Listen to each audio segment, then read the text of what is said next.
সূরা আনফালের ২-৩ নম্বর আয়াতে মুমিনদের আরো ৫টি বৈশিষ্ট্য জানবো। আগের দুইটি সূরা আনফালের ২-৩ নম্বর আয়াতে ৫টি, ৫ আর ২ কত হলো?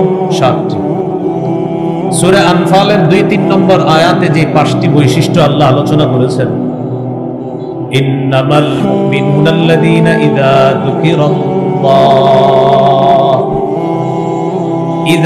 যুকিরাল্লাহু ওয়াজিলাত কুলুবুহুম।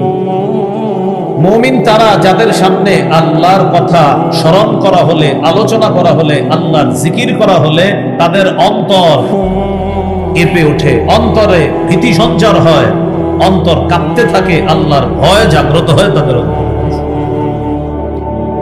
২ নম্বর, وَإِذَا تُلِيَتْ عَلَيْهِمْ آيَاتُهُ زَادَتْهُمْ ঈমানা।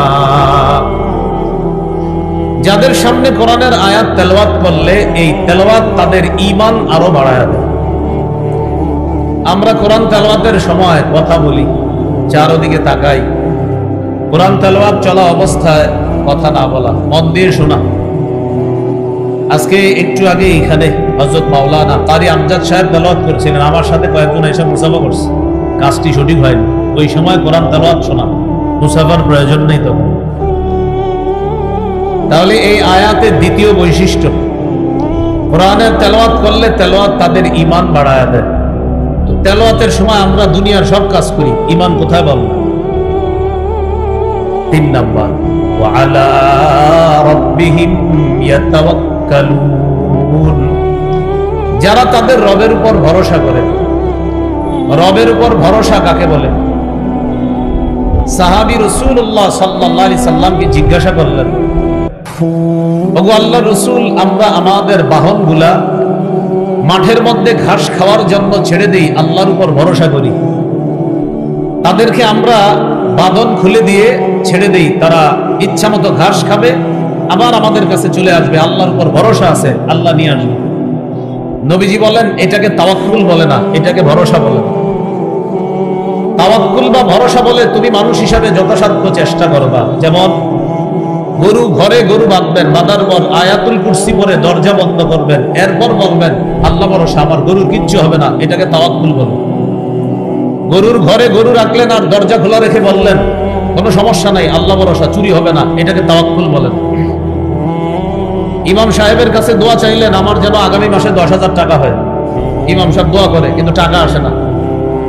ইমাম সাহেবের সাথে সাক্ষাৎ, কি দোয়া করলেন, টাকা তো আসে না। ইমাম সাহেব বললেন, আপনি ১ মাস কি করছেন? ঘরে বসেছিলাম। ও আচ্ছা, ঘরে বসছেন, আর আপনি দোয়া করবেন আর আল্লাহ টাকা পকেটে দিয়ে দিবে, এটাই তো তাওয়াক্কুল করছে আল্লাহর উপর। এটাকে তাওয়াক্কুল বলে না। মানুষ হিসাবে আপনি চেষ্টা করবেন আর আল্লাহ তাআলা আপনাকে ওই চেষ্টার প্রতিদান দান করবে, এটাকে বলা হয় তাওয়াক্কুল, এটাকে বলা হয় ভরসা। তাহলে সূরা আনফালের ২ নম্বর আয়াতে আল্লাহ বলেন, মুমিনের ১ নম্বর গুণ হলো যাদের সামনে আল্লাহর জিকির করা হলে তাদের অন্তর কাঁপতে থাকে, ভয়ে তাদের অন্তরে কম্পন সৃষ্টি হয়। ২ নাম্বার, যাদের সামনে কোরআন তেলাওয়াত করা হলে তেলাওয়াত তাদের ঈমান বাড়ায় দেয়। ৩ নাম্বার, যারা তাদের রবের উপর ভরসা করে। ৪ নাম্বার, আল্লাযীনা ইউকিমুনাস সালাহ, যারা নামাজ কায়েম করে। দিকে যারা নামাজ পড়তে বলেছেন, ছেলে মেয়েরা নামাজ পড়লো কিনা মাগরিব এই খবর যারা নিয়েছেন, এলাকায় আপনার প্রতিবেশীরা মাগরিব পড়লো কিনা এই খবর আপনি নিয়েছেন, বাংলাদেশের প্রতিটা মুসলমান নামাজি হয় কিনা এই খবর আপনি রাখেন, সারা পৃথিবীর সব মুসলমান যেন নামাজি হয়ে যায় এই চিন্তা আপনার আছে, এটাকে নামাজ কায়েম করা বলে। আজকে মাগরিব আপনি পড়েছেন, বিবিরে পড়তে বলেন নাই, বিবি পড়ে নাই, সন্তানাদি নামাজ পড়ে নাই, আজকে মাগরিব আপনি পড়েছেন, কায়েম করেন নাই। ফজরের নামাজ আপনি পড়লেন, পরিবারকে পড়ার কথা বলেন নাই, আত্মীয় স্বজনকে নামাজ পড়ার কথা বলেন নাই, এর মানে আপনি ফজর পড়েছেন, কায়েম করেননি। একটা হলো নামাজ পড়া আর একটা কায়েম করা। কায়েম কি জিনিস? আজকে মাগরিব আমি পড়লাম, পরিবার পড়লো কিনা খবর নিলাম, সন্তান যেখানে আছে নামাজ পড়লো কিনা খবর রাখলাম, আমার প্রতিবেশী মাগরিব পড়লো কিনা আমার এই চিন্তা আছে, এটাকে নামাজ কায়েম করা বলে, নামাজ প্রতিষ্ঠিত করা বলে। তাহলে শুধু নিজে নিজে নামাজ পড়লে, নামাজ পড়লাম, কায়েম করলাম না, আর 10 জন নামাজি হলো কিনা এই চিন্তা করা মানে নামাজ কায়েম। তো মুমিনের এখানে 4 নাম্বার বৈশিষ্ট্য, যারা নামাজ কায়েম করে। 5 নাম্বার ওয়ামিম্মা রাযাকনাহুম ইউনফিকুন, আমার দেয়া রিজিক থেকে যারা খরচ করে, যারা যাকাত আদায় করে। তাহলে এই 2 এবং 3 নম্বর আয়াতে জানলাম 5টা, সূরা হুজুরাতের 15 নম্বর আয়াতে জানলাম 2টা। আগের 2 আর এই নতুন 5টা, কয়টা হলো? 7টা। আগের 2টা হলো সন্দেহ ছাড়া আল্লাহ আর তার রাসূলকে বিশ্বাস করা। 2 নম্বর জানমাল নিয়ে আল্লাহর রাস্তায় জিহাদ করা। আর সূরা আনফালের 5টা হলো 1 নম্বর জিকির করলে অন্তরে আল্লাহর ভয় জাগ্রত হওয়া। 2 নম্বর তেলাওয়াত করলে ঈমান বেড়ে যাওয়া। 3 নম্বর রবের উপর ভরসা করা। 4 নম্বর নামাজ কায়েম করা। 5 নম্বর আল্লাহর দেয়া রিজিক থেকে যাকাত দেওয়া, দান সদকা করা। তাহলে এই 5 আগের 2 হলো কয়টা? 7টা। সূরা তাওবার 71 নম্বর আয়াত। এই আয়াতে আল্লাহ মুমিনের 6টি বৈশিষ্ট্য আলোচনা করেছেন। 6টি থেকে আমরা 4টি নিব, আর 2টি নিব না কেন? 2টি সূরা আনফালে চলে এসেছে। একটা হলো নামাজ কায়েম করা, আর একটা যাকাত দেওয়া, যেটা সূরা আনফালের 5 বৈশিষ্ট্যের আলোচনায় আছে। সূরা তাওবার 71 নম্বর আয়াতে 6টি বৈশিষ্ট্য আছে। এর মধ্যে 2টি হলো নামাজ কায়েম করা আর যাকাত দেওয়া। তো এই 2টা তো আমরা আনফালে পেয়ে গেলাম, এই জন্য ওই 6টা থেকে নিব 4টা। তো আগের 7টা আর সূরা তাওবার 6টি বৈশিষ্ট্য থেকে নিব 4টা। 1 7 আর 4 কত হয়? 11। সূরা তাওবার 71 নম্বর আয়াতে যে 6টা আগে শুনি, 6টা শোনার পর এখান থেকে আমরা 4টা নিব। আল্লাহ তাআলা বলেন, ওয়াল মুমিনুনা ওয়াল মুমিনাতু বা'দুহুম আউলিয়াউ বা'দ। মুমিন নারী পুরুষ তারা একে অপরের অভিভাবক। মুমিন নারী পুরুষ তারা একে অপরের বন্ধু, অভিভাবক, হিতাকাঙ্ক্ষী, কল্যাণ কামী। 2 নম্বর ইয়ামুরুনা বিল মা'রুফ, তারা সৎ কাজের আদেশ করে। 3 নম্বর ওয়ায়ানহাউনা আনিল মুনকার, তারা অসৎ কাজ থেকে নিষেধ করে। 4 নম্বর ওয়ায়ুকিমুনাস সালাহ, এটা কোথায় গেছে? আনফালে। 5 নম্বর ওয়ায়ুতুনাজ যাকাত, যারা যাকাত আদায় করে, এটাও সূরা আনফালে গিয়েছে। 6 নম্বর ওয়ায়ুতিউনাল্লাহা ওয়া রাসূলাহ, যারা আল্লাহ এবং তার রাসূলের আনুগত্য করে। তাহলে দেখেন এই 6টা। 1 নম্বর মুমিনরা একে অপরের অভিভাবক। 2 নম্বর সৎ কাজের আদেশ করে। 3 নম্বর অসৎ কাজ থেকে নিষেধ করে। 4 নম্বর নামাজ কায়েম করে। 5 নম্বর যাকাত আদায় করে। 6 নম্বর আল্লাহ এবং তার রাসূলের আনুগত্য করে। এই 6টার মধ্যে 2টা আমরা সূরা আনফালে পেয়ে গেছি, নামাজ কায়েম করা আর যাকাত আদায় করা। তাহলে এই 2টা যদি আমরা সূরা আনফালে যেহেতু পেয়ে গেছি, এখন এই সূরা তাওবার 71 নম্বর আয়াতের 6টা থেকে 4টা নতুন করে আমরা নিব। অভিভাবক, সৎ কাজের আদেশ করা, অসৎ কাজের নিষেধ করা, আল্লাহ এবং তার রাসূলের আনুগত্য করা। আগের 7, নতুন 4টা, কয়টা হলো? 11টা বৈশিষ্ট্য হলো। 12 নম্বর বৈশিষ্ট্য সূরা নূরের 51 নম্বর আয়াত। এই আয়াতের মধ্যে আল্লাহ বলেন, ইন্নামা কানা কাওলাল মুমিনিনা ইযা দুউ ইলাল্লাহি ওয়া রাসূলিহি লিয়াহকুমা বাইনাহুম আইয়াকুলু সামি'না ওয়া আতা'না। মুমিন তাদেরকে যখন আল্লাহ এবং তার রাসূলের দিকে আহ্বান করা হয়, মুমিনদেরকে যখন আল্লাহর দিকে আহ্বান করা হয়, উদ্দেশ্য কোরআনের দিকে, রাসূলের দিকে যখন আহ্বান করা হয়, উদ্দেশ্য সুন্নাহের দিকে। এবার বুঝেন, কোন মুমিন ঝামেলায় পড়ছে, এই ঝামেলার সংশোধনের জন্য তাকে ডাকা হয়েছে কোরআনের দিকে আর হাদিসের দিকে। সমাধান করে দেওয়ার জন্য ডাকা হয়েছে কোরআনের দিকে, হাদিসের দিকে। ভালো করে বুঝেন, আমরা একটা সমস্যায় পড়ছি, পড়ার পর এই দারুল রাশাদ মাদ্রাসার মুহতামিম সাহেবের কাছে গেলাম সমস্যা নিরসন করার জন্য। তিনি আমাদেরকে বললেন, আমি আপনাদের সমস্যা নিরসন করব 2টা পদ্ধতিতে, হয়তো কোরআন দিয়ে, না হয় হাদিস দিয়ে, অথবা কোরআন হাদিস দিয়ে সমস্যা নিরসন করব। তাহলে আমাদেরকে সমস্যা নিরসন করার জন্য আহ্বান করা হলো কোরআনের দিকে, হাদিসের দিকে। তখন আমাদের বক্তব্য হবে সামি'না ওয়া আতা'না। সবাই একসাথে বলেন, শুনলাম, মেনে নিলাম। আবার শুনলাম, মেনে নিলাম। তাহলে মুমিনদের 12 নম্বর বৈশিষ্ট্য, মুমিনদেরকে যখন কোরআন এবং হাদিস অনুযায়ী ফয়সালার জন্য আহ্বান করা হয়, তখন মুমিন বলে, ও কোরআনের ফয়সালা, হাদিসের ফয়সালা আমি শুনলাম, আমি মেনে নিলাম। মুমিন কোনো উগ্র আচরণ করবে না, কারণ কোরআনের ফয়সালা আর হাদিসের ফয়সালা শুনলে মুমিনের বক্তব্য, আমি যা করেছি কোরআনের ফয়সালা আর হাদিসের ফয়সালা, এটা আমার পক্ষে হোক আমার বিপক্ষে হোক, সামিআনা ওয়া আতানা, শুনলাম মেনে নিলাম। তাহলে এখন আপনারা বলেন, আমাদেরকে যদি কোরআন কোনো সমাধান দেয়, হাদিস কোনো সমাধান দেয়, তখন আমরা উগ্র আচরণ করব নাকি বলবো শুনলাম মানলাম? কি বলবো? আল্লাহ আমাদেরকে এই বৈশিষ্ট্য অর্জন করার তৌফিক দান করুন। এই হলো 12 নম্বর। 13 নম্বর বৈশিষ্ট্য, মুমিনরা যখন কোনো সমষ্টিগত দলের মধ্যে থাকে, তখন প্রধান যিনি থাকে তার অনুমতি ছাড়া মুমিনরা কোথাও যায় না। মুমিনরা দলবদ্ধ কোনো কাজে থাকলে প্রধান যিনি থাকে তার অনুমতি ছাড়া কোথাও যায় না। যেমন আপনারা 3 দিনের জামাতে গেলেন, কোন একজন আমির সাহেবের অধীনে আপনারা 3 দিনের একটা জামাতে গেলেন। জামাতে যাওয়ার পর আপনি 5 মিনিটের জন্য ফার্মেসিতে যাবেন ঔষধ আনার জন্য। আপনি চাইলেই পারেন আমির সাহেবকে না বলে ফার্মেসিতে যাইতে, কিন্তু এটা আপনি করবেন না, কারণ মুমিনের এটাও একটা বৈশিষ্ট্য। মুমিন যখন দলবদ্ধ কোনো কাজে থাকে, দলবদ্ধ কোনো কাজে থাকলে তখন মুমিন কোনো কাজ করতে হলে আমিরের অনুমতি নেয়, তারপর সেই কাজ করে, এটাও মুমিনের একটা বৈশিষ্ট্য। এ হলো 13 নম্বর। যেমন সূরা নূরের 62 নম্বর আয়াত, 18 নম্বর পৃষ্ঠার শুরু আয়াতটা, সূরা নূরের 62 নম্বর আয়াত।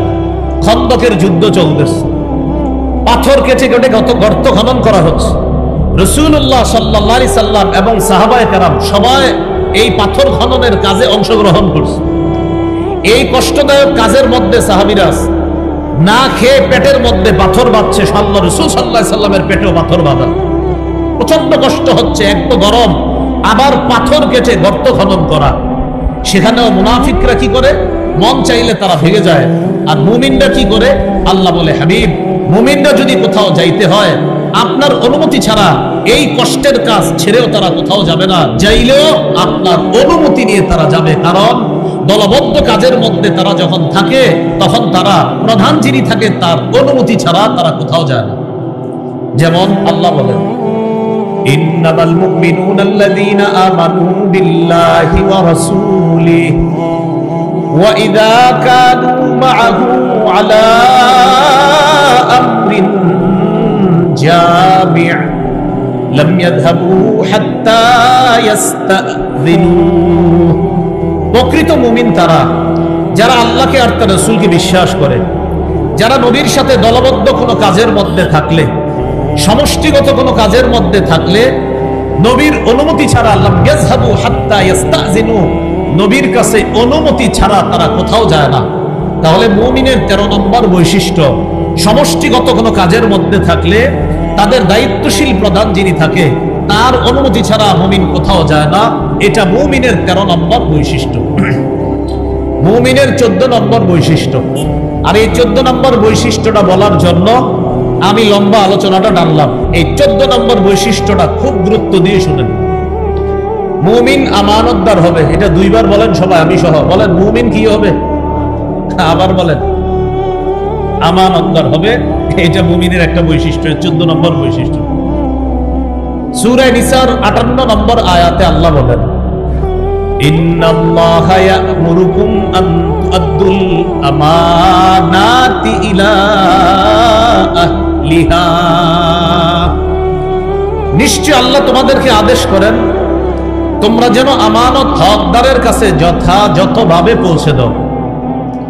হাদিসের একটা কিতাব আছে নাম মুসনাদ আহমদ। এই কিতাবের 12383 নম্বর হাদিসের বর্ণনা।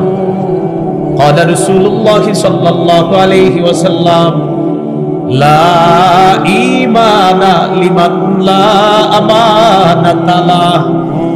রাসূলুল্লাহ সাল্লাল্লাহু আলাইহি সাল্লাম বলেন, যার আমানতদারিতা নাই তার ঈমান নাই, যার আমানতদারিতা নাই তার ঈমান নাই। তাহলে আমানতদারিতা মুমিনের অন্যতম একটা প্রধান বৈশিষ্ট্য।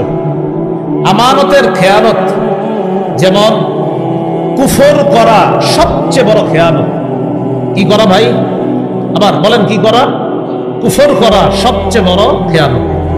সূরা আনফালের ৭১ নম্বর আয়াতে আল্লাহ বলেন, ওয়া ইউরিদু খিয়ানাতাকা, নবী তারা যদি আপনার সাথে বিশ্বাস ভঙ্গের ইচ্ছা করে, দেখেন আল্লাহ বিশ্বাস ভঙ্গের আরবিটা কি বলছে কোরআনে? খিয়ানাতাক। ওয়া ইউরিদু, তারা যদি ইচ্ছা করে, খিয়ানাতাকা, আপনার সাথে বিশ্বাস ভঙ্গের ইচ্ছা যদি তারা করে। এখানে আল্লাহ তাআলা বিশ্বাস ভঙ্গকে খিয়ানত বলেছে। ফাকাদ খাদুল্লাহ মিন ক্বাব, ইতিপূর্বে তারা খিয়ানত করেছে। হাবিব, তারা যদি আপনার সাথে বিশ্বাস ভঙ্গের ইচ্ছা করে, এতে আশ্চর্য হওয়ার কিছু নাই। ইতিপূর্বেও তারা বিশ্বাস ভঙ্গ করেছে। হুদাইবিয়ার সন্ধি হয়েছে, সন্ধির মধ্যে অনেকগুলা চুক্তি হয়েছে, এখন চুক্তি তারা ভঙ্গ করতেছে। আল্লাহ বলে, আপনি পেরেশান হবেন না হাবিব, তারা যদি আপনার সাথে বিশ্বাস ভঙ্গের ইচ্ছা করে, এতে পেরেশানির কিছু নাই। তারা তো আমি আল্লাহর সাথেও বিশ্বাস ভঙ্গ করেছে, আমি খালেকের সাথেই যারা বিশ্বাস ভঙ্গ করেছে, আপনি তো মাখলুক, আপনার সাথে বিশ্বাস ভঙ্গ করা এটা তাদের কাছে কোনো ব্যাপার না। নাউজুবিল্লাহ বলে। তাহলে কুফর করা সবচেয়ে বড় খেয়ানত। ইবনে কাসির রহমতুল্লাহি আলাইহি তাফসীর ইবনে কাসিরের মধ্যে বলেছেন, এটা একসাথে সবাই বললে সারা জীবন আমাদের কাজে আসবে। বলেন, ছোট পাপ, বড় পাপ, যে কোনো পাপ খেয়ানত। কি বলছি? ছোট পাপ, বড় পাপ, যে কোনো পাপ। পাপ না করা আমানত, পাপ করাটাই খেয়ানত। প্রতিটি মুহূর্ত, প্রতিটি সময়, প্রতিটি অঙ্গ প্রত্যঙ্গ আমার আপনার কাছে আমানত। এর বিপরীত করা এটা খেয়ানত। সারা জীবন মনে রাখবো, কিয়ামতের ময়দানে আমার আপনার বিরুদ্ধে 4 সাক্ষী হতে পারে। কয় সাক্ষী হতে পারে? যদিও মুফাসসিরিনে কেরাম গবেষণা করে এই 4টাকে 8টা বানিয়েছে, বাকি আমি 4টা বলি। এই 4টা গবেষণা করলে আরো অনেকগুলা বের হবে। 1 নাম্বার সাক্ষী জমিন, আমার আপনার সাক্ষী হবে এই জমিন। সূরা জিলজালের 4-5 নম্বর আয়াতে আল্লাহ বলেন, ইয়াউমা ইযিন তুহাদ্দিসু আখবারাহা, সেদিন জমিন তার সব বৃত্তান্ত বলে দিবে। বিআন্না রাব্বাকা আওহা লাহা, তোমার রব জমিনকে হুকুম করবে, তাই জমিন সব বলে দিবে। তাফসীরের কিতাবে আসছে, জমিন সেদিন আল্লাহকে বলবে, আল্লাহ ওমকে অমুক সময় এতটা বাজে আমি জমিনের উপরে এই এই অপকর্ম করেছে, আমি জমিন তার বিরুদ্ধে আপনার কাছে মামলা করব। জমিন বলবে, আল্লাহ ওই সময় ওই মুহূর্তে আমি জমিনের উপরে এই ব্যক্তি এই কাজ করেছে। আজকে যারা মাগরিব পড়লাম, সেজদা দিলাম, এখানে যারা বসে আছি, আমার আপনার এই বসার পক্ষেও জমিন সাক্ষী দিবে। যত ভালো কাজ করব, প্রতিটা ভালো কাজের সাক্ষীও জমিন হবে। যতটা পাপ করব, এই পাপের বিরুদ্ধে জমিন সাক্ষী দিবে। বলি নাউজুবিল্লাহ। 1 নাম্বার সাক্ষী হবে জমিন। 2 নাম্বার সম্মানিত লেখকগণ, ফেরেশতাগণ, যাদেরকে আমরা বলি কিরামান কাতিবিন। আসলে কিরামান কাতিবিন কোনো ফেরেশতার নাম না। কিরামান অর্থ সম্মানিত, কাতিবিন মানে লেখকগণ। তো কিরামান কাতিবিন অর্থ কি দাঁড়ায়? সম্মানিত লেখকগণ। ওই সম্মানিত লেখকগণই ফেরেশতা। ছোটবেলা থেকে শিখছেন, ডান কাতে কিরামান, বাম কাতে কাতিবিন। বিষয়টা বল না, কিরামান কাতিবিন অর্থ হলো সম্মানিত লেখকগণ। ওই সম্মানিত লেখকগণ মানে ফেরেশতাগণ। সূরা ইনফিতরের 10 থেকে 13 নম্বর আয়াতে আল্লাহ বলেন, ওয়া ইন্না আলাইকুম লাহাফিজিনা কিরামান কাতিবিন, তোমাদের উপর সংরক্ষণকারী ফেরেশতারা আছে। একবার ভাবেন না, আমি আপনি সবাই এই মুহূর্তে ভাবেন, আমি বয়ান করছি, নিশ্চিত সম্মানিত লেখকগণ আমার আশেপাশে আছে, আমার এই ভালো কথাগুলো তারা লিখতেছে, আপনারা শুনতেছেন। আল্লাহর কসম, নিশ্চিত তারা এই বিষয়গুলো লিখতেছে এই মুহূর্তে। বিপরীতটা চিন্তা করেন, যত অন্যায় করব সেটাও তারা লিখে ফেলছে। ইয়ালামুনা মা তাফআলুন, আল্লাহ বলে তোমরা যা করো তারা তা জানে। সূরা যুখরুফ 80 নম্বর আয়াত, সূরা যুখরুফ 80 নম্বর আয়াত 25 পারা 14 নম্বর পৃষ্ঠার শুরু আয়াতে আল্লাহ বলেন, আম ইয়াহসাবুনা আন্না লা নাসমাউ সিররাহুম ওয়া নাজওয়াহুম, বালা, আচ্ছা মানুষ কি মনে করে তাদের গোপন প্রকাশ বিষয়গুলো আমি আল্লাহ জানি না? আম ইয়াহসাবুনা, তারা কি মনে করে, আন্না লা নাসমাউ, যে আমি আল্লাহ শুনি না, সিররাহুম, তাদের গোপন বিষয়গুলা, ওয়া নাজওয়াহুম, তাদের যত ভেদ আছে এগুলো আমি আল্লাহ জানি না? তারা কি এটা মনে করে? তাদের প্রকাশ্য গোপন সব জানি, আমি আল্লাহ শুনি। এই যে আমি আপনাদের সাথে কথা বলতেছি, আল্লাহ এটা বলেছেন, আল্লাহ বলে এটাও শুনি। আমি কথা না বইলে আমি চুপচাপ হা করে লা ইলাহা ইল্লাল্লাহ চুপে চুপে বলছি। আল্লাহ বলেন এটাও জানি এটাও শুনি, আমি মুখ বন্ধ করে মুখের ভিতরে লা ইলাহা ইল্লাল্লাহ উচ্চারণ করেছি, আমার দুই ঠোঁট বন্ধ। আল্লাহ বলেন এটাও জানি এটাও শুনি, আমি আপনি কিচ্ছু বলি নাই, শুধু কল্পনায় আনছি। এই আমি যদি হজে যেতে পারতাম কল্পনায় আনছি। আল্লাহ বলেন এটাও জানি এটাও শুনি। সাথে সাথে আল্লাহ বলেন বালা ওয়া রুসুলুনা লাদাইহিম ইয়াকতুবুন, তাদের কাছে আমার ফেরেশতাগণ আছে, ইয়াকতুবুন তারা লিখতেছে, সব লিখতেছে, ভালো করি লিখতেছে, খারাপ করি লিখতেছে। এ হলো দ্বিতীয় সাক্ষী ফেরেশতারা। 3 নম্বর সাক্ষী অঙ্গ প্রত্যঙ্গ। অঙ্গের মধ্যে নিচের থেকে সিরিয়ালে আসি, পা, হাত, কান, চোখ, জিহ্বা আর চামড়া। একটু তাকান না সবাই, চামড়ার দিকে তাকান। এই চামড়া চামড়া চামড়া, হ্যাঁ চামড়া সাক্ষী দিবে। কে সাক্ষী দিবে বলেন সবাই, কে? চামড়া। সূরা ইয়াসিনের মধ্যে আল্লাহ তাআলা বলেছেন 36 নম্বর আয়াত, আল-ইয়াওমা নাখতিমু আলা আফওয়াহিহিম, আজ আমি তাদের মুখে মোহর মেরে দিব। ওয়া তুকাল্লিমুনা আইদিহিম, তাদের হাত আমি আল্লাহর সাথে কথা বলবে। ওয়া তাশহাদু আরজুলুহুম বিমা কানু ইয়াকসিবুন, তাদের পা তাদের কৃতকর্মের বিরুদ্ধে সাক্ষী দিবে আল্লাহর কাছে। 24 পারা 17-18 নম্বর পৃষ্ঠা সূরা হামিম আস-সাজদা 20-21 নম্বর আয়াতে আল্লাহ বলেন হাত্তা ইযা মা জাউহা শাহিদা আলাইহিম সামউহুম ওয়া আবসারুহুম ওয়া জুলুদুহুম বিমা কানু ইয়ামালুন, যেদিন তারা জাহান্নামের সামনে আসবে, জাহান্নামের সামনে আসার পর শাহিদা আলাইহিম সামউহুম, তাদের কান তাদের বিরুদ্ধে সাক্ষী দিবে, ওয়া আবসারুহুম, তাদের চোখ তাদের বিরুদ্ধে সাক্ষী দিবে, তাদের চামড়া তাদের বিরুদ্ধে সাক্ষী দিবে। চামড়া সাক্ষী দেওয়ার পর মানুষ তার চামড়াকে বলবে ওয়া ক্বালু লিজুলুদিহিম লিমা শাহিদতুম আলাইনা, কিরে চামড়া তুইও আমার বিরুদ্ধে সাক্ষী দিলি। চামড়াকে বলবে কিরে চামড়া তুই আমার বিরুদ্ধে সাক্ষী দিলি। তখন চামড়া বলবে আনতাকানাল্লাহুল্লাযী আনতাকা কুল্লা শাই, যে আল্লাহ চাইলে সবকিছুকে কথা বলাইতে পারেন, ওই আল্লাহ আজকে আমি চামড়াকে কথা বলার যোগ্যতা দিয়েছে, তাই তোমার বিরুদ্ধে আমি সাক্ষী দিচ্ছি। তাহলে চামড়াও সাক্ষী দিবে। তাহলে 1 নম্বর সাক্ষী জমিন, 2 নম্বর ফেরেশতা, 3 নম্বর অঙ্গ প্রত্যঙ্গ, পা, হাত, কান, চোখ, জবান, এমনকি চামড়া আমার আপনার বিরুদ্ধে সাক্ষী দিবে। 4 নম্বর সাক্ষী আল্লাহু আকবার, সেই সাক্ষী আল্লাহ। বলেন সেই সাক্ষী, আবার বলেন সেই সাক্ষী প্রধান সাক্ষী, একমাত্র সাক্ষী, যে সাক্ষীর অন্য কোনো সাক্ষীর প্রয়োজন ছিল না। আল্লাহ, আল্লাহর কোনো সাক্ষীর প্রয়োজন ছিল না, হাত, পা, কান, চোখ এগুলোর প্রয়োজন ছিল না। রব নিজেই সাক্ষী হিসাবে যথেষ্ট। এরপরেও আল্লাহ সাক্ষী হবেন প্রধান সাক্ষী। কেন? যে বান্দা আমি তোমাকে সবকিছু দেখাই, নিয়মতান্ত্রিক ভাবে তোমার সাক্ষীগুলো আমি উপস্থাপন করেছি, এগুলা সাক্ষী না দিলেও প্রয়োজন ছিল না। আমি আল্লাহ তো জানি তুমি কি করেছো না করেছো, এরপরেও নিয়ম হিসাবে আমি তোমার হাত, তোমার পা, তোমার অঙ্গ প্রত্যঙ্গ জমিন থেকে আমি সাক্ষী নিছি শুধু নিয়ম রক্ষা করার জন্য।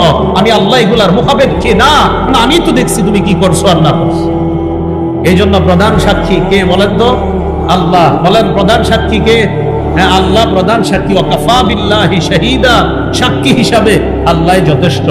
আল্লাহ আমাদেরকে এই কথাগুলা মনে রেখে অঙ্গ প্রত্যঙ্গ সহ সব ধরনের গুনাহ থেকে বেঁচে থাকার তৌফিক দান করেন। তাহলে আসেন মূল আলোচনায় চলে আসি। ওই যে আমানত, অঙ্গ প্রত্যঙ্গ দিয়ে গুনাহ করা, এটাই খেয়ানত। এই জন্য আমার চোখের দিকে একটু তাকান, এই যে চোখ, এখন আমি চোখের কোনা দিয়ে একটা হারামের জিনিস দিকে তাকায়া আবার সাথে সাথে চোখ নিচে নিয়ে আসছি। মানুষ বুঝে নাই আমি যে হারামের দিকে তাকাইছি। আল্লাহ বলে বান্দা আমি কিন্তু জানি তুমি যে চোখের কোনা দিয়ে হারাম করে মনে মনে খারাপ কল্পনা করতেছো, এটা কিন্তু আমি জানি।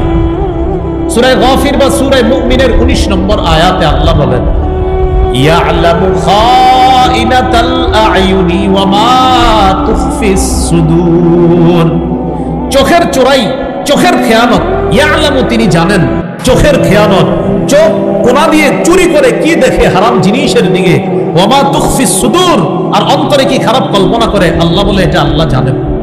এই জন্য প্রিয় ভাইয়েরা, চোখের খেয়ানত, অঙ্গ প্রত্যঙ্গের খেয়ানত থেকে বেঁচে থাকার চেষ্টা করা, আল্লাহ তৌফিক দান করেন। সূরা আনফালের 27 নম্বর আয়াত। এই আয়াতে আল্লাহ তাআলা বলেন, ওয়াতাখুনু আমানাতিকুম ওয়া আনতুম তা'লামুন, জেনে শুনে তোমরা আমানতের খেয়ানত করো না। ও ঈমানদাররা, জেনে শুনে তোমরা আমানতের খেয়ানত করো না। আয়াতের ব্যাখ্যায় ইমাম কুরতুবী রাহমাতুল্লাহি আলাইহি লেখেন, আব্দুল্লাহ ইবনে আমর ইবনুল আস রাদিয়াল্লাহু তাআলা আনহু বর্ণনা তিনি বলেন, আউয়ালু মা খালাকাল্লাহু তাআলা মিনাল ইনসানি আল ফারজা, মানুষের অঙ্গ প্রত্যঙ্গের মধ্যে আল্লাহ সর্বপ্রথম সৃষ্টি করেছেন লজ্জাস্থান। মনে রাখার জন্য সবাই একবার বলি, বলেন তো আমাদের অঙ্গ প্রত্যঙ্গের মধ্যে আল্লাহ প্রথম সৃষ্টি করেছেন কি? লজ্জাস্থান। সৃষ্টি করার পর আল্লাহ বলেছেন, হাযিহি আমানাতুন ইস্তাউদাতুকাহা, ও আদম সন্তান, এই লজ্জাস্থান তোমার কাছে আমানত রাখলাম, গচ্ছিত রাখলাম, এই অঙ্গটা তুমি আমানত হিসাবে রাখবা। ফালা তালবাসহা ইল্লা বিহাক্কিন, এই আমানতের তুমি খেয়ানত করবা না। ফাইন হাফিজতাহা হাফিজতুকা, আল্লাহ বলেন, বান্দা লজ্জাস্থান নামক অঙ্গ, এই আমানত যদি তুমি রক্ষা করো, আমি আল্লাহ তোমাকে বিপদ আপদ থেকে রক্ষা করব। এরপর বলেন, ওয়াল ফারজু আমানা, লজ্জাস্থান আমানত, ওয়াল উযুনু আমানা, কান আমানত, ওয়াল আইনু আমানা, চোখ আমানত, ওয়াল লিসানু আমানা, জবান আমানত, ওয়াল বাতনু আমানা, পেট আমানত, ওয়াল ইয়াদু আমানা, হাত আমানত, ওয়াল রিজলু আমানা, পা আমানত। ফালা ঈমান লিমান লা আমানাতা লা, যার আমানতদারিতা নাই তার ঈমান নাই। এক অংশ আমি, বাকি অংশ খালি আপনারা আমানত বলবেন। বলেন তো, লজ্জাস্থান, চোখ, কান, জিহ্বা, পেট, হাত, পা। অথবা আজকে থেকে প্রতিটা পদক্ষেপের আগে চিন্তা করবেন, আমার পুরো বডিটা আমানত, খেয়ানত হচ্ছে না তো, এই চিন্তা করা। আল্লাহ আমাদেরকে এই আমানতগুলো রক্ষা করার তৌফিক দান করেন, খেয়ানত থেকে বাঁচার তৌফিক দান করেন। ওয়াদা ভঙ্গ করা বড় ধরনের খেয়ানত, ওয়াদা ভঙ্গ করা বড় খেয়ানতের একটা। সূরা মাঈদার 13 নম্বর আয়াতে আল্লাহ বলেন, ফাবিমা নাকদিহিম মিসাকাহুম লা'আনাহুম ওয়াজআলনা কুলুবাহুম কাসিয়া, ইহুদিরা ওয়াদা ভঙ্গ করার কারণে আমি তাদেরকে আমার রহমত থেকে বঞ্চিত করলাম। লা'আনাহুম এর শাব্দিক অর্থ হলো আমি আল্লাহ তাদেরকে অভিশাপ করলাম। আল্লাহ অভিশাপ করার অর্থ হলো রহমত থেকে বঞ্চিত করা। আল্লাহ বলেন, তারা ওয়াদা ভঙ্গ করার কারণে আমি তাদেরকে আমার রহমত থেকে বঞ্চিত করলাম। ওয়াজআলনা কুলুবাহুম কাসিয়া, আমি আল্লাহ তাদের অন্তরগুলা শক্ত করে দিলাম।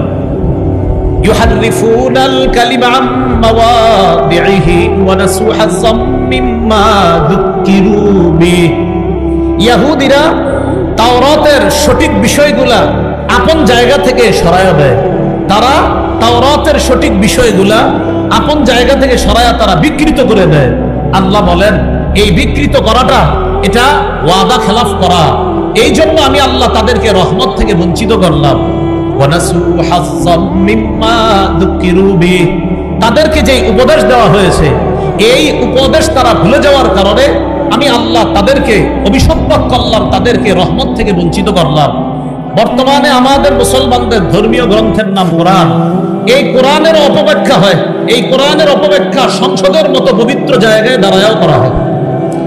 সেখানে দাঁড়া নিজের পক্ষে সাফাই দেওয়ার জন্য বলে, আমার সন্তান আহলে কিতাব কি বিয়ে করছে। আহলে কিতাব একটা বিষয় আছে, কিন্তু আহলে কিতাব কি জিনিস এটা তো বুঝতে হবে আলেমদের থেকে। সংসদের মতো পবিত্র জায়গায় দাঁড়ায়া আহলে কিতাব শব্দটা বইলা, বাক্য বইলা সরাসরি কোরআনের অপব্যাখ্যা করে। আল্লাহ বলেন, ইহুদিরা তাওরাত বিকৃত করার কারণে আমি তাদেরকে রহমত থেকে বঞ্চিত করলাম।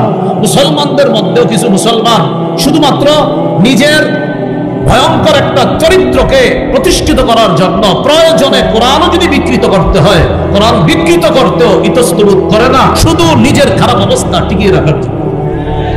এটা অন্যায়। আল্লাহ তাআলা কিন্তু রহমত থেকে বঞ্চিত করেন। সূরা মাঈদা 13 নম্বর আয়াত। এরপর আল্লাহ কি বলে দেখেন, ওয়ালা তাযালু তাত্তালিউ আলা খাইনাতিম মিনহুম ইল্লা কালিলাম মিনহুম।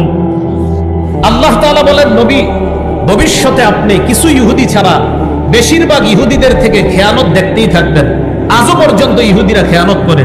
2-4 দিন মাইর খাইলে তখন বলে উই আর সরি, আমরা দুঃখিত, ফিলিস্তিনিরা আমগরে মাফ করে দাও। এই মাফ করে দেওয়ার আবার 2 দিন পরেই দেখা যায় তারা তাদের যেই ভয়ঙ্কর চরিত্রটা এটা আবার তারা প্রকাশ করা শুরু করে। আবার যখন মাইর খায় আবার তারা বলে ভুল হয়েছে, অন্যায় হয়েছে, আমাদেরকে ক্ষমা করে দাও। তো আল্লাহ বলে দিয়েছেন নবী, ইহুদিদের খেয়ানত আপনি ভবিষ্যতে দেখতেই থাকবেন, আপনি দেখতেই থাকবেন। এটা আল্লাহ নবীকে বলছে। আর আমরা যারা শেষ উম্মত, আমরাও এখনো দেখতেছি ইহুদিরা প্রতিনিয়ত ওয়াদা ভঙ্গ করে যাচ্ছে। হঠাৎ একটা ওয়াদা করে, এই ওয়াদা আবার তারা ভঙ্গ করে। শান্তি চুক্তির ওয়াদা করে, আবার এই ওয়াদা তারা ভঙ্গ করে। এই ওয়াদা ভঙ্গ যে করবে তারা, এটা আল্লাহ বলে দিছে যে এটা তারা করতেই থাকবে। তবে দাজ্জালের দলে যোগ না দেওয়ার আগ পর্যন্ত ওদের এই ওয়াদা ভঙ্গর খেলা চলতেই থাকবে। ওরা কার দলে যোগ দিবে বলেন তো? দাজ্জালের দলে তারা যোগ দিবে। দাজ্জালের পক্ষ হয়ে তারা লড়াই করবে মুসলমানের বিরুদ্ধে। এই হলো ওয়াদা ভঙ্গ করা, এটা চরম একটা খেয়ানত। আল্লাহ আমাদের সকল মুমিন যারা আছে ওয়াদা রক্ষা করার তৌফিক দান করেন। এবার যে কথাটা আপনাদের সাথে বলবো, এটা তো সারা জীবন মনে রাখবেন, স্বপ্নেও মনে রাখবেন। বলেন, অন্যায়ের পক্ষপাতিত্ব করা খেয়ানত। এটা আমি সহ সবাই 3 বার বলেন, অন্যায়ের পক্ষপাতিত্ব করা খেয়ানত।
অন্যায়ের পক্ষপাতিত্ব করা খেয়ানত। প্রিয় মুসলমান ভাইয়েরা, আমাদের দেশের সামনে একটা সময় আসতেছে, আপনি বুঝে শুনে পক্ষ অবলম্বন করবেন। আপনি কাকে সমর্থন করতেছেন, কার সাপোর্ট করতেছেন, এটা আল্লাহ দেখতেছে। আপনি যদি জেনে শুনে অন্যায়ের পক্ষপাতিত্ব করেন শুধু এই কারণে যে আপনার দাদা করছে আর আপনার বাপ করছে, এই কারণে আপনিও করতেছেন, কিয়ামতের মাঠে আল্লাহর সামনে দাঁড়ানোর জন্য তৈরি থাকবেন। অন্যায়ের পক্ষপাতিত্ব করা খেয়ানত। সূরা নিসা 103 নম্বর আয়াতে আল্লাহ বলেন, ওয়ালা তাকুন লিল খাইনিনা খাসিমা, নবী খেয়ানতকারীদের পক্ষ অবলম্বনকারী আপনি হবেন না। সূরা নিসা 107 নম্বর আয়াতে আল্লাহ বলেন, ওয়ালা তুজাদিল আনিল লাযিনা ইখতানুনা আনফুসাহুম, যারা নিজেদের সাথে খেয়ানত করে নবী আপনি তাদের পক্ষে ঝগড়া বিবাদ করবেন না। একজন ব্যক্তি অন্যায় করছে, এই অন্যায় জানার পরেও যদি কোনো আইনজীবী কোর্টের মধ্যে গিয়ে এই অন্যায়ের পক্ষে লড়ে আর এটাকে ন্যায় প্রমাণ করার চেষ্টা করে, তো সেই আইনজীবীকে জানায় দেন কিয়ামতের মাঠে আল্লাহর সামনে দাঁড়ানোর জন্য। অন্যায় এটাকে ন্যায় করার চেষ্টা করা যাবে না। আল্লাহ নিষেধ করছেন, লা তুজাদিল আনিল লাযিনা ইখতানুনা আনফুসাহুম, নবী যারা নিজেদের সাথে খেয়ানত করে তাদের পক্ষে আপনি ঝগড়া বিবাদ করবেন না। এজন্য প্রিয় ভাইয়েরা, অন্যায়ের পক্ষপাতিত্ব করা হারাম। আপনাদের সামনে অনেক মানুষ বলবে, আমি যদি এই করি, আমি যদি সেই করি, তো আপনাদেরকে এমন করব তেমন করব। এগুলো শুই না আপনারা পক্ষে অবলম্বন করেন। ওই যে বাপে পক্ষ করছে, দাদা তার পক্ষে কথা বলছে, এজন্য আপনিও তার পক্ষ অবলম্বন করলেন। যেই মাত্র পক্ষে অবলম্বন করলেন, করার সাথে সাথে কিছুদিন পরে আপনাকে বাঁশ দেওয়া শুরু করলো। এটা আপনি জেনে শুনে অন্যায়ের পক্ষ অবলম্বন যদি করেন, তা আল্লাহর কাছে আপনি দাঁড়ানোর জন্য তৈরি থাকবেন। মূল আলোচনায় চলে আসি। জনপ্রতিনিধি নির্বাচন করার ক্ষেত্রে আপনি যদি জেনে শুনে অন্যায়ের পক্ষ অবলম্বন করেন, তো আল্লাহর কাছে আপনি দাঁড়ানোর জন্য তৈরি থাকেন। দেশের দায়িত্ব নেওয়া আমানত, যিনি আমানত রক্ষা করবে তার পক্ষ অবলম্বন করা এটা আমানত। মুসলমান জেনে শুনে কোন দুর্নীতিবাজের পক্ষ অবলম্বন করা এটা খেয়ানত, এটা অন্যায়ের পক্ষপাতিত্ব করা। এটা আসলেই ঠিক, এটা রেডিমেড ঠিক না। মাহফিলে অনেক সময় হুদাই ঠিক কর, কিন্তু এটা আসলেই ঠিক। জেনে শুনে অন্যায়ের পক্ষ। এখন মনে মনে অনেকে বলে এটা কারে বললো হুজুরে, মনে হয় আমারে। তো আপনি দুর্নীতিবাজ হলে তো আপনারই বেশি। যদি বলেন না না না এটা তো আমি না, তো আপনি না। অনেক মানুষ আছে যখন কোনো অন্যায়ের কথা বলবেন বলে কি এটা কারে বললো, তো আপনি দুর্নীতিবাজ, হ্যাঁ তো আপনারই বলছেন।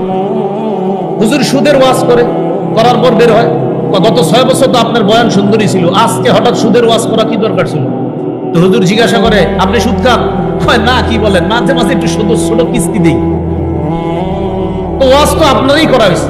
এই জন্য আমাদের সমাজে যে যেই অপরাধে আছে ওই অপরাধের ওয়াজ করলে এটা তার গায়ে লেগে যায় এবং সে ওই অপরাধের পক্ষ অবলম্বন করে ভালো মানুষের উপর আক্রমণ চালানোর চেষ্টা করে।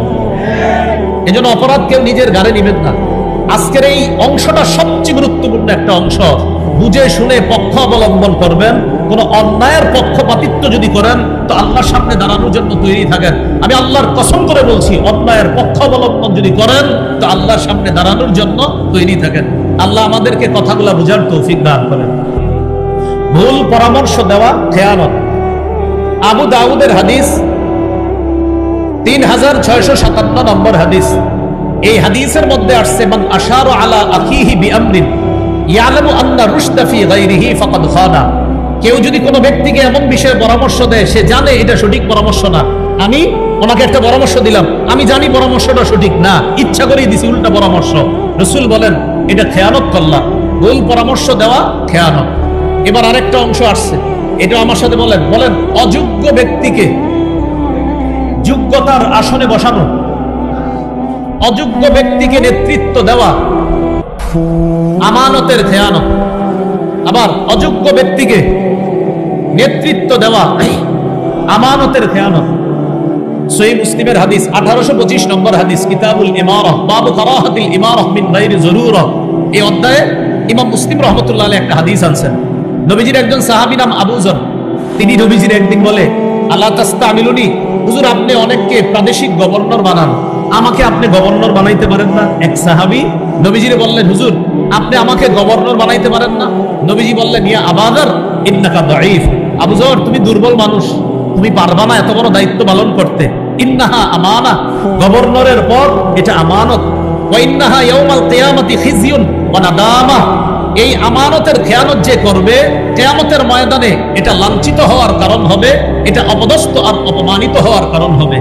নবীজি কি বুঝাইতে চাইলেন? গভর্নরের পদে অধিষ্ঠিত হওয়া, রাষ্ট্রের কোন দায়িত্বের জায়গায় বসে আপনি যদি আমানতের খেয়ানত করেন, খিজিয়ুন কিয়ামতের ময়দানে লাঞ্ছিত হবেন, অনাদামা অনুতপ্ত হবেন। তো নবীজি তার সাহাবী আবু যরকে বললেন আবু যর তুমি দুর্বল মানুষ, তুমি এই দায়িত্ব নিয়ে এটা সুচারুরূপে পালন করতে পারবা না। ইল্লা মান আখাযাহা বিহাক্কিহা ওয়া আদ্দাল্লাযী আলাইহি ফিহা, যেই ব্যক্তি দেশের দায়িত্ব নেওয়ার পর আমানত যথাযথভাবে পালন করতে পারবে, রাস্তা করে দেওয়ার কথা বলে রডের কথা বলে যারা রডই দিবে বাঁশ না দিবে, এই ব্যক্তি কিয়ামতের ময়দানে লাঞ্ছিত হবে না, বরং আরশের ছায়া তলে 7 ব্যক্তিকে আল্লাহ জায়গা দিবে, এর মধ্যে এই ব্যক্তিকেও আল্লাহ অন্তর্ভুক্ত। তাহলে কি শিখলাম? গভর্নরের দায়িত্ব, দেশের দায়িত্ব, এলাকার দায়িত্ব, ওয়ার্ডের দায়িত্ব, এগুলো আমানত। এই দায়িত্বের যদি একটু উল্টাপাল্টা হয় কিয়ামতের ময়দানে লাঞ্ছিত হতে হবে, অপমানিত হতে হবে। আল্লাহ হেফাজত করেন। মিথ্যা কথা বলা এটা খেয়ানত। রাসূলুল্লাহ সাল্লাল্লাহু আলাইহি সাল্লাম বলেন কাবুরাত খিয়ানাতান তুহাদ্দিসু হাদিসান হুয়া লাকা মুসাদ্দিকুন ওয়া আনতা বিহি কাযিব। মন দিয়ে শুনেন, নবীজি বলেন এটা কত বড় খেয়ানত। তুমি মানুষের সামনে যা বলতেছো মানুষ ভাবতেছে হ্যাঁ এটাই সত্য কথা, কিন্তু তুমি জানো এটা মিথ্যা কথা। আবার দেখেন নবী বলেন এটা কত বড় খেয়ানত, তুমি যা বলতেছো মানুষ মনে করে এটাই সত্যি কথা, তো আসলে এটা মিথ্যা কথা।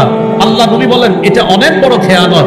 যেমন আমি আপনাদের সামনে বৈশা বলতেছি আমি এই, আমি সেই, আমি এটা করেছি, আমি সেটা করেছি, আমি এই করব, আমি সেই করব। গতবার আমাকে আপনারা পান নাই, এজন্য আপনারা অনেক সমস্যায় ছিলেন, এগুলো আপনাদেরকে বুঝাইতেছি, আপনারা এমন করতেছেন, মাথা নাড়াইতেছেন, হ হ হ আসলে ঠিক, আসলে ঠিক। তা আমি মনে মনে জানি এখন খালি আপনাদেরকে বুঝাইতেছি আসলে ঠিক, একটু পরে বুঝাবো আসলে কোনটা।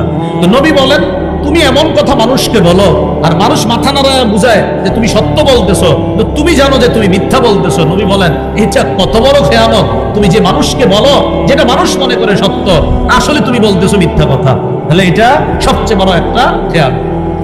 স্বামী স্ত্রীর গোপন কথা বাহিরে বলা, এটা খেয়ানত। সহিহ মুসলিমের হাদিস 1437 নম্বর হাদিস, রাসূলুল্লাহ সাল্লাল্লাহু আলাইহি সাল্লাম বলেন, ইন্না মিন আ'যামিল আমানাহ ইয়াউমাল কিয়ামাহ আর-রাজুলু ইউফজি ইলাল মারআহ ওয়া তুফজি ইলাইহি। কোন স্বামী তার স্ত্রীর সাথে আর স্ত্রী তার স্বামীর সাথে আল্লাহ প্রদত্ত বৈধ সম্পর্ক স্থাপন করেছে, করার পর সুম্মা ইয়ানশুরু সিররাহা, এই স্বামী তার বন্ধুদের কাছে তাদের গোপন কথা বলে বেড়ায়, আর এই স্ত্রী তার বান্ধবীদের কাছে তাদের গোপন কথা বলে বেড়ায়। এটা কত লজ্জাজনক বিষয়। বিয়ে হয়েছে, নতুন বাসর হয়েছে, বন্ধুরা বন্ধুকে জিজ্ঞাসা করে ভাবির কি খবর, আর বান্ধবীরা ওই বান্ধবীকে জিজ্ঞাসা করে ভাইয়ের কি খবর।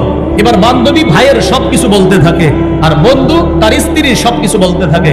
নবী বলেন কিয়ামতের ময়দানে আল্লাহর কাছে তুমি সবচেয়ে বড় খেয়ানতকারী হিসাবে গণ্য হবে। সাবধান, নিজেদের গোপন কথা বন্ধুদের কাছে না বলা, এগুলো অন্যায়। এগুলো বর্তমান জেনারেশন যারা ইয়াং নতুন বিয়ে করে, সে তার স্ত্রীর সব কথা বন্ধুদের কাছে বলে বেড়ায়। এটা ঠিক না, এটা অন্যায়। আল্লাহ আমাদেরকে হেফাজত করেন। সর্বশেষ কথা, এটা একটু সবাই বলি, বলেন যে খেয়ানত করে তার সাথেও আমরা খেয়ানত করব না। আবার যে খেয়ানত করে তার সাথেও আমরা খেয়ানত করব না। রাসূলুল্লাহ সাল্লাল্লাহু আলাইহি সাল্লাম বলেন, আদ্দিল আমানাতা ইলা মানি তামানাকা, যে তোমার কাছে আমানত রেখেছে এই আমানত তুমি আদায় করে দাও। ওয়ালা তাকুন মান খানাকা, যে তোমার সাথে খেয়ানত করে তুমি তার সাথে খেয়ানত করবা না। যে তোমার সাথে খেয়ানত করে তুমি তার সাথে খেয়ানত করবা না। মুমিনের 14 নম্বর বৈশিষ্ট্যটা আপনাদের সামনে বললাম, মুমিন হবে আমানতদার। এই আমানতের উপর অনেকগুলা কথা বললাম, এগুলো আমরা মনে রাখবো। কুফর করা সবচেয়ে বড় খেয়ানতের একটা অঙ্গ প্রত্যঙ্গ দিয়ে পাপ করা, এটা খেয়ানত। চোখ চুরি করে হারামের দিকে দেখা, এটা খেয়ানত। লজ্জাস্থান, এটা আমানত। হাত আমানত, পেট আমানত, পা আমানত, কান আমানত, চোখ আমানত। এগুলো দিয়ে গুনাহ করা, এটা খেয়ানত। ওয়াদা ভঙ্গ করা, এটা খেয়ানত। অন্যায়ের পক্ষপাতিত্ব করা, এটা খেয়ানত। অযোগ্য ব্যক্তিকে নেতৃত্বের আসনে বসিয়ে দেওয়া, এটা খেয়ানত। কোন ব্যক্তিকে ভুল পরামর্শ দেওয়া, এটা খেয়ানত। মিথ্যা কথা বলা, এটা খেয়ানত। স্বামী স্ত্রীর গোপন কথা বাহিরে বলা, এটা খেয়ানত। সর্বশেষ আরেকটা কথা আছে, সেটা হলো মজলিসের কোন গোপন কথা, এটা আমানত, এটা বাহিরে বলা খেয়ানত। এটা বুঝার জন্য হাদিস বুঝতে হলে আমার দিকে তাকাতে হবে। দেখেন আমি কথা বলতেছি, ভাই আমি আপনাদের সামনে একটা গুরুত্বপূর্ণ কথা বলবো, এবার এদিক সেদিক তাকাই। কথাটা হলো এভাবে তাকাই দিচ্ছি, মানে কেউ যেন না শুনে। তো নবী বলেন, কোন ব্যক্তি ইদা হাদ্দাসার রাজুলু বিল হাদিস, যখন কোন ব্যক্তি কথা বলে ওয়ালতাফাতা, এদিক সেদিক তাকাই ভাবে। কথাটা হলো এই নবী বলেন ফাহিয়া আমানা, তাহলে বুঝে নিবা ওই ব্যক্তির কথাটা আমানত। তিনি চাইতেছে এই কথাটা বাহিরে না যাক, শুধু তোমরাই শোনো। নবী কি সুন্দরভাবে ইসলাম শিখাইতেছে। শোনো, যখন মসজিদে কেউ এদিক সেদিক তাকায় কথা বলে, ভাই তোমাদের কাছে একটা গুরুত্বপূর্ণ কথা বলবো। কথাটা কিভাবে বলি, কথাটা হলো এইভাবে তাকায় কথাটা বলে। নবী বলেন ফাহিয়া আমানা, এটা আমানত, এটা তুমি বাহিরে বলবা না। তবে নবী বলে দিয়েছেন আল মাজালিসু বিল আমানা, দুনিয়ার সব মজলিস আমানত ইল্লা সালাসাতা মাজালিস, 3 ধরনের মজলিস আমানত না। 1 নাম্বার সাফকু দামিন হারামিন, যেই মজলিসে কোনো ব্যক্তিকে অন্যায়ভাবে হত্যার পরামর্শ করা হয়, এটা আমানত না। এটা আপনি বলে দিবেন বাইরে গিয়ে। কোন মজলিসে গোপনে পরামর্শ হইতেছে একজনকে হত্যা করবে, আপনি কোনোভাবে শুনে ফেলছেন, বলে দিবেন। 2 নাম্বার আও ফারজুন হারামুন, কোন মজলিসে গোপনে পরামর্শ হচ্ছে একজন নারীর সম্মানহানি করা হবে, একজন নারীর সাথে অবৈধ কোনো সম্পর্ক স্থাপন করা হবে, এই আলোচনা হচ্ছে, এইগুলো আপনি বাইরে গিয়ে বলে দিবেন। 3 নাম্বার আও ইকতিতাউ মালিন বিগাইরি হাক্কিন, মজলিসে গোপনে পরামর্শ হচ্ছে ডাকাতি করবে, ছিনতাই করবে, চুরি করবে, আলোচনা হইতেছে। শোনো, ডাকাতিটা এইভাবে করবো, তুমি ওই মাথায় থাকবা, আমি ওই মাথায়, অমুকে ওই মাথায়, এইভাবে ডাকাতির প্ল্যান হচ্ছে। আপনি এটা শুনে ফেলছেন, নবী বলেন এটা আমানত না, এটা তুমি বাহিরে গিয়ে বলে দিবা। তাহলে এখান থেকে বুঝলাম, অন্যায় কোনো কথা মজলিসের মধ্যে হওয়া, যেটা মুসলমানের হক নষ্ট করা হয়, সেই কথা বাহিরে বলে দেওয়া, এটা খেয়ানত হবে না, এটা আমানতের খেয়ানত হবে না। আল্লাহ আমাদের সকলকে যে কথাগুলো বললাম মনে রাখার তৌফিক দান করেন। এবার আমি আধা মিনিটে পুরো 14টা বলে দিচ্ছি, দেখেন তো আপনাদের মনে আসে কিনা। 1, সন্দেহ ছাড়া আল্লাহ আর তার রাসূলকে বিশ্বাস করা। 2, আল্লাহর রাস্তায় জানমাল নিয়ে জিহাদ করা। 3, জিকির করলে আপনার অন্তর ভীত সন্ত্রস্ত হওয়া। 4, কোরআন তেলাওয়াত করলে ঈমান বেড়ে যাওয়া। 5, রবের উপর ভরসা করা। 6, আল্লাহর ইবাদত মধ্যে সবচেয়ে গুরুত্বপূর্ণ ইবাদত নামাজ, এটা কায়েম করা। 7, যাকাত আদায় করা। 8, মুমিন একজন আরেকজনের অভিভাবক। 9, সৎ কাজের আদেশ করবে। 10, অসৎ কাজে নিষেধ করবে। 11, আল্লাহ আর তার রাসূলের আনুগত্য করবে। 12, মুমিন যখন আল্লাহর কোরআন আর হাদিস অনুযায়ী ফয়সালা শুনবে তখন মুমিন যেন কি বলবে? শুনলাম, মেনে নিলাম। 13, সংঘবদ্ধ কোনো কাজে থাকলে মুমিন লিডারের কথা শুনবে, তার অনুমতি ছাড়া কোথাও যাবে না। 14, মুমিন আমানতদার হবে। আর আমানতের ব্যাপারে অনেকগুলা কথা আমরা জানলাম। আল্লাহ আমাদের সকলকে আমানতের প্রতিটা অংশ যেন আমরা সুন্দরভাবে রক্ষা করতে পারি, আল্লাহ তৌফিক দান করেন। এক ভাই একটা ঘোষণা দিতে বলছে, আমার একটা সংকলন আছে মিম্বরের আমানত, এক ভাই এখানে নিয়ে আসছে 1 থেকে 10 খণ্ড কিতাব। আমানতের অংশগুলা যেগুলো একটা খণ্ডে আছে, এই মুহূর্তে আমার মনে পড়তেছে না কোন খণ্ডে, সম্ভবত 3য় খণ্ডে হবে আমানতের অংশের আলোচনাটা, সম্ভবত মিম্বরের আমানত 1 থেকে 10 খণ্ড।